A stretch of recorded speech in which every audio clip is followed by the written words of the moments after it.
మీ business ఏదైనా మీ ఊర్లో promotion చేయాలంటే అది సుమన్ టీవీతోనే సాధ్యం. ఇప్పుడే సంప్రదించండి.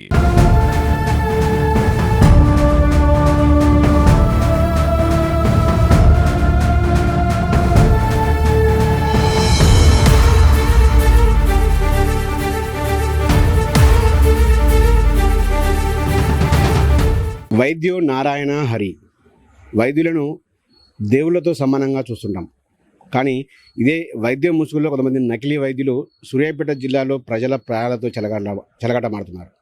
దీనికి ప్రత్యక్ష ఉదాహరణ ప్రస్తుతం మనం చూడొచ్చు. సూర్యాపేటలోని ఒక కార్డియాక్ హాస్పిటల్తో, శరత్ కార్డియాక్ కేర్ సెంటర్ పేరుతో ఎటువంటి అర్హతలు లేకుండా కేవలం 2D ఎకో టెక్నీషియన్లు ఇక్కడ హాస్పిటల్ని నడిపిస్తూ మొత్తం కూడా ప్రజల ప్రాణాలతో చెలగాటమాడుతున్న పరిస్థితి. ఇది గమనించిన కొంతమంది వైద్యులు లోకల్ డిఎంహెచ్ఓకు సంబంధిత డిఎంహెచ్ఓకు కంప్లైంట్ చేయగా వాళ్ళు పట్టించుకోలేదు. దీంతో రంగంలో దిగిన రాష్ట్ర మెడికల్ కౌన్సిల్ సభ్యులే నేరుగా ఆసుపత్రిని వచ్చి ఆకస్మికంగా తనిఖీ చేయడంతో ఈ నకిలీ ఆసుపత్రి లీలలు అయితే బయటపడ్డాయి. గత 2-3 ఏళ్లుగా కూడా ఈ నకిలీ ఆసుపత్రిలో కేవలం టెక్నీషియన్లే కార్డియాలజిస్టు పేరుతో ఇక్కడ వైద్యులను అయితే ఇక్కడ ప్రజలను రకరకాల టెస్టులు, అదేవిధంగా వైద్యం పేరుతో నకిలీ వచ్చిరాని వైద్యం పేరుతో వాళ్ళని దోచుకుంటున్న పరిస్థితి కనబడుతుంది. సో దీన్ని ఇండియన్ అసోసియేషన్తో పాటు రాష్ట్ర ఐఎంఏ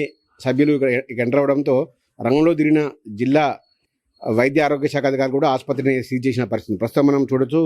ఆసుపత్రికి అయితే దీన్ని పూర్తిగా ఫేక్ హాస్పిటల్గా గుర్తించిన డిఎంహెచ్ఓ అధికారులు దీన్ని మొత్తం కూడా సీల్ చేశారు.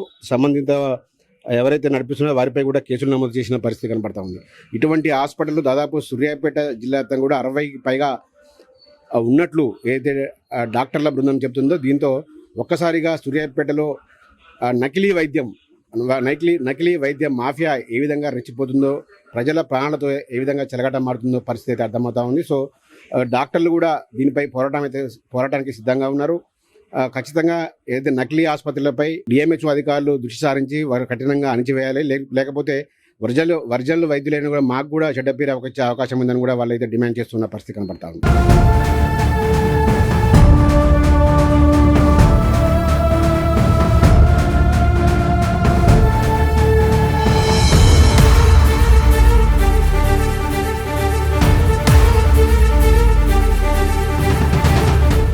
సూర్యాపేట జిల్లా వ్యాప్తంగా ఎటువంటి నియమ నిబంధనలు లేకుండా పుట్టగొడుగుల్లా వేస్తున్న ప్రైవేట్ ఆసుపత్రుల్లో ఒకవేళ ప్రాజెక్ట్ వెళ్తూ ఉంటే ప్రజలు నాసిరకం వైద్యంతో తమ జేబులు చిల్లి చూసుకోవడం కాదు, ప్రాణాల మీద సైతం తెచ్చుకుంటున్నారు. ఇదే అంశంపై డాక్టర్ల ఐఎంఏ ఇండియన్ మెడికల్ అసోసియేషన్ బృందం అయితే తమ పోరాటాన్ని మొదలుపెట్టింది. ఇందులో భాగంగానే శరత్ అనే ఒక ప్రైవేట్ కార్డియాక్ సెంటర్ని మాత్రం అధికారులు అయితే సీజ్ చేశారు. అసలు ఎందుకు ఇలా జరుగుతుంది, అది ఎవరి తప్పిదం ఉంది? దీంట్లో స్పష్టంగానైతే వైద్య ఆరోగ్య శాఖ అధికారుల అలసత్వం మాత్రం కనిపిస్తూ ఉంది. దీనిపై ఇటువంటి ఆసుపత్రుల రాజ్యం వెళ్తూ ఉంటే అసలైన వైద్యులు తమ ఆసుపత్రులకు పేషెంట్లు రాక అసలైన వైద్యం అందించలేక ఒక నిరాశ నిస్పృహతో వాళ్ళ పోరాటం అయితే రంగంలోకి దిగారు. సో దీనిపై మనతో మాట్లాడడానికి ఐఎంఏ సెక్రటరీ అయిన డాక్టర్ రమేష్ నాయక్ గారు మనతో ఉన్నారు. వారితో మాట్లాడదాం. సార్ చెప్పండి, సో ఎందుకు ప్రైవేట్ ఆసుపత్రులు ఇంతలా రెచ్చిపోవడానికి కారణం ఏంటి? కారణం అనేది ప్రజల అవసరాలని ఎన్కాష్ చేసుకుంటున్నారండి.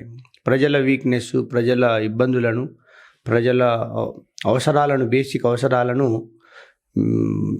మధ్యవర్తులు కావచ్చు, ఆర్ఎంపీలు కావచ్చు, ఇతర నకిలీ వైద్యులు కావచ్చు, దీన్ని ఎన్కాష్ చేసుకుంటున్నారు. అంటే ఇటువంటి నకిలీ వైద్యుల వచ్చినప్పుడు మీ నిజమైన వైద్యులకు కూడా కొంత డ్యామేజ్ అవుతుంది సార్. ఇది ఎంతవరకు దీన్ని బీట్ చేయాలి? వాస్తవం. వైద్య వృత్తికి కానీ, వైద్యుల ఫ్యామిలీకి కానీ, అంటే వైద్య సంఘానికి మొత్తానికి, వైద్యుల సమాజానికే మచ్చ తెచ్చేలా ఇప్పుడు ఒకరు తప్పు చేస్తే అందరికీ వర్తిస్తుంది అది. సో ఇప్పుడు పండ్ల గంపలో ఒక పండు ఖరాబ్ అయితే పక్కన పండ్లన్నీ ఖరాబ్ అవుతాయి. అట్లనే ఒకరు తప్పు చేస్తే అది వైద్య వృత్తికే చెడ్డ పేరు వచ్చే అవకాశం ఉంది. అది మనం చూస్తూ ఉన్నాం. అది మనము ఇంతకుముందు డిఎంహెచ్ఓ గారి దృష్టి కూడా తీసుకువెళ్ళడం జరిగింది. మరి ఇక్కడ సూర్యాపేటలో చూస్తే మనకు 2018లో ప్రభుత్వ వైద్యశాల మనకు ఏర్పాటు చేయడం జరిగింది. 2018 నుంచి మనము మెడికల్ అండ్ హెల్త్ సర్వీసెస్ చాలా మెరుగుగా అందిస్తూ ఉన్నాము. మరి అలాంటప్పుడు మనకు గవర్నమెంట్ సర్వీస్ పెరగాలి కానీ మరి దానికి దీటుగా ప్రైవేటు క్లినిక్స్ అయితే ఏంది, హాస్పిటల్స్ అయితే ఏంది, సూర్యాపేట ఉన్న జనాభా దాదాపుగా 1,60,000 నుంచి 2 లక్షల వరకు ఉండొచ్చు. మరి 2 లక్షల జనాభాలనే ఇన్ని క్లినిక్స్ ఈ సంవత్సరం 2 సంవత్సరాల లోపల ఇంత ఘనంగా ఎందుకు వచ్చినాయి అనేది మాకు ఆలోచించాల్సిన విషయం, మనమందరం ఆలోచించాల్సిన విషయం. మరి నిన్న మొన్న చూస్తే ఒకటి నకిలీ కార్డియాలజిస్టు, మరి వారు ఏం క్వాలిఫికేషన్ ఉందో మరి అది మాకు అందుబాటులోకి రాలేదు. ఎంక్వైరీ చేస్తే డాక్టర్స్ వేరే అసలు అర్హత లేని డాక్టర్ల పేర్లు పెట్టుకొని వారు కార్డియాక్ కేర్ సెంటర్ నడిపించడం జరిగింది. అది డిఎంఎన్హెచ్ఓ వారి దృష్టికి తీసుకెళ్లడం జరిగింది. మరి సీజ్ చేయడం కూడా జరిగింది. అలాగే మేము కోరుకునేది ఏంటంటే మన సూర్యాపేట పట్టణ ప్రజలకు మెరుగైన వైద్యం తక్కువ ధరలో అందాలని చెప్పి మేము కోరుకుంటా ఉన్నాం. దానివలన వైద్యుల పట్ల కానీ వైద్య సేవల పట్ల కానీ ప్రజలకు నమ్మకం పెరగాలనేది మా ముఖ్య ఉద్దేశం. ముఖ్యంగా చూసుకుంటే ఇంకా ఈ గర్భ నిర్ధారణ పరీక్షలు అయితేమి, అబార్షన్లు, అక్రమ అబార్షన్లు అయితేమి విచ్చలవిడిగా ఒక మాఫియా రెచ్చిపోతూ ఉంది. దీన్ని అరికట్టాలంటే ఏం చేయాలి? అదేవిధంగా ఈ నకిలీ వైద్యుల మాఫియా పట్ల మీరు ఐఎంఏగా మీ పోరాటం ఎలా ఉండబోతుంది? మేము ఇన్ని రోజులు సరే చూసాము, ఇప్పుడైతే కొంచెం విచలవిడితనం అనేది కొంచెం ఎక్కువగా కనిపిస్తూ ఉంది. కాబట్టి మేము దీన్ని తగిన ఆరోగ్య శాఖ వారి దృష్టికి తీసుకువెళ్ళడం జరిగింది. మేము ఇంకో 1-2 వారాలు చూసి చర్యలు ఎలా ఉంటాయో అని చూసి దీని తర్వాత మేము కలెక్టర్ గారి కానీ ఎస్పీ గారి దృష్టికి తీసుకెళ్లడం జరుగుతుంది.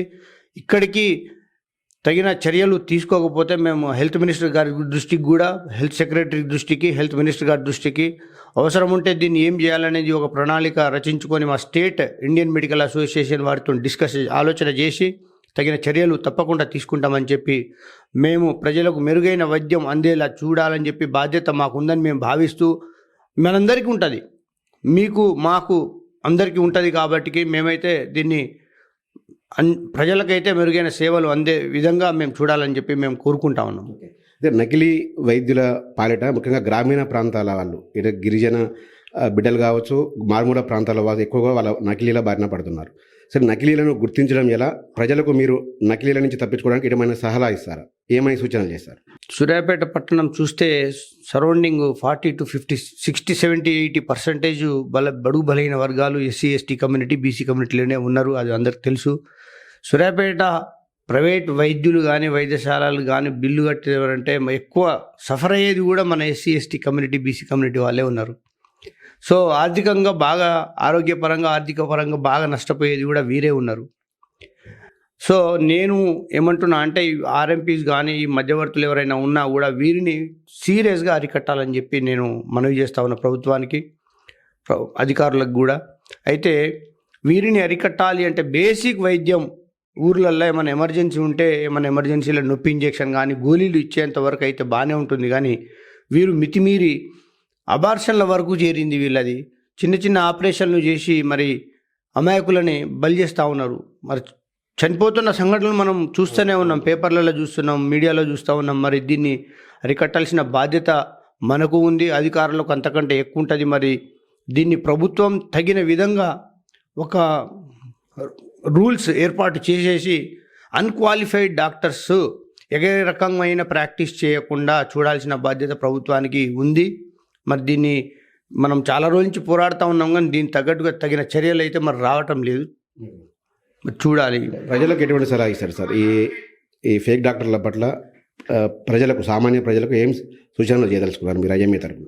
నేను ముఖ్యంగా ప్రజల్ని కోరుకునేది ఏంటంటే, మాకైనా ప్రభుత్వ అధికారులకైనా ప్రభుత్వానికి ఎంత బాధ్యత ఉంటుందో అంతకంటే బాధ్యత మనకు ఉండాలి, ప్రజలకు ఉండాలి. ఎందుకంటే ఆరోగ్యం మనది, మీది. మీరు క్వాలిఫైడ్ డాక్టర్స్ని ఎంచుకోండి. మనకు ప్రభుత్వ వైద్యశాల ఉన్నది, ప్రభుత్వ వైద్యులు ఉన్నారు, డిఎంఎన్హెచ్ఓ ఉన్నారు, ఐఎంఏ డాక్టర్స్ కూడా సదా మీ సేవలో మేము ఉంటాం. నేను కోరుకునేది ఏంటంటే మీరు క్వాలిఫైడ్ డాక్టర్స్ని ఎంచుకునే బాధ్యత మీకుంటుంది. మీ ఆరోగ్యం మీ చేతిలోనే ఉంటుంది.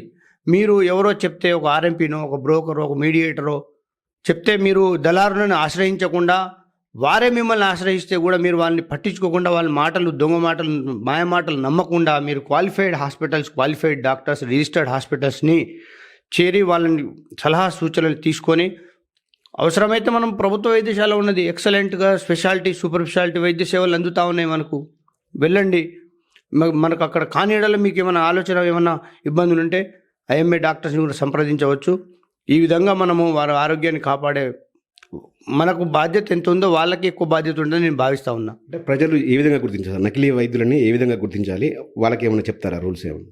రూల్స్ అనేది తెలుసు కదండి మనకెంత తెలుసో ఇప్పుడైతే అవగాహన సోషల్ మీడియా కావచ్చు ఫోన్లలో అందరికీ ఉన్న మన కాంటాక్ట్స్లో ఎవరు క్వాలిఫైడ్ కాదనేది వారికి కూడా తెలుసు. కాకపోతే మాయ మాటల వల్ల వాళ్ళు అప్రోచ్ కావడం కానీ పక్కనే ఇబ్బందులలో ఇప్పుడు యాక్సిడెంట్ అవుతుంది, యాక్సిడెంట్ అవ్వగానే దళారులు వాళ్ళు ఆటోమేటిక్గా చేరుతారు, వాళ్ళు బాధలో ఉంటారు, వాళ్ళని హెల్ప్ చేయాలనే ఆలోచన వాళ్ళకు ఉండాలి. కానీ ఇక వాళ్ళ బాధని వీళ్ళు ఎన్క్యాచ్ చేసుకోవడం జరుగుతూ ఉన్నాయి. ఇలాంటి సంఘటనలు మనం చూస్తూనే ఉన్నాం. అంటే సూర్యాపేట జిల్లా వ్యాప్తంగా ఎన్ని హాస్పిటల్స్ మీరు మీ ఐఎంఏ గుర్తించింది సార్, ఎన్ని ఉంటాయని అనుకుంటున్నాను? దాదాపు 250 వరకు హాస్పిటల్స్ రిజిస్టర్ ఉన్నాయని నేను ఒక 200 అయితే ఉన్నాయి. దీంట్లో 200లలో మేము రీసెంట్గా మొత్తం తనిఖీ చేయడం జరిగింది. ఎంక్వైరీ చేస్తే 35 నుంచి 45 హాస్పిటల్స్ మేము డాక్యుమెంటేషన్ కూడా ఇచ్చాం సార్కి, మన డిఎంఎండ్హెచ్ఓ గారికి. దగ్గర 30-40 హాస్పిటల్లో పర్మిషన్స్ ఉన్నాయి, డాక్టర్ లేరు, ఉన్న డాక్టర్ కూడా 4-5 చోట్ల పనిచేస్తారు. ఇట్లాంటి సంఘటనలు చూస్తూ ఉన్నాం. సో మరి ఇవన్నీ అరికట్టాల్సిన బాధ్యత మనకున్నది. ఇది చెబుతున్నారు. ముఖ్యంగా ఇటువంటి నకిలీ డాక్టర్ల ఏదైతే వాళ్ళు ప్రజలను పీడిస్తున్నారో ఆ మచ్చ అనేది మా మీద కూడా పడుతుంది, ఇండియన్ మెడికల్ అసోసియేషన్ వైద్యులపైన కూడా పడుతుంది. సో దానిపై మేము పోరాటం అయితే కొనసాగిస్తున్నాం. ఇప్పటికే జిల్లా అధికారుల దృష్టికి అదేవిధంగా వైద్య ఆరోగ్య శాఖ దృష్టికి కూడా తీసుకొచ్చాము. వాళ్ళ మరొక 2 వారాల లోపు వాళ్ళపై చర్యలు తీసుకోకపోతే తామే రంగం వదులుతామని చెప్తా ఉన్నారు. ప్రజలు కూడా తాము వైద్యం చేసుకునే ముందు ఎటువంటి వైద్యం విషయంలో ఎటువంటి బ్రోకర్లను మీడియేటర్లను నమ్మొద్దు. ఖచ్చితంగా మీ ఆరోగ్యం మీ చేతిలో ఉంటుంది కాబట్టి ఎవరి వద్దనైతే అసలైన వైద్యం ఉంటుందో వాళ్ళని గుర్తించి వారి వద్దకే వెళ్ళాలని కూడా ఐఎంఏ వైద్యులు అయితే చెప్తా ఉన్నారు. మొత్తంగా చూసుకుంటే దాదాపు 30 నుంచి 40 నకిలీ ఆసుపత్రులు ఉన్నట్లు కూడా ఐఎంఏ గుర్తించింది. దానిపై పోరాటం అయితే కొనసాగించడానికి వాళ్ళైతే ఒక కార్యాచరణ రూపొందించుకుంటున్న పరిస్థితి కనబడతా ఉంది.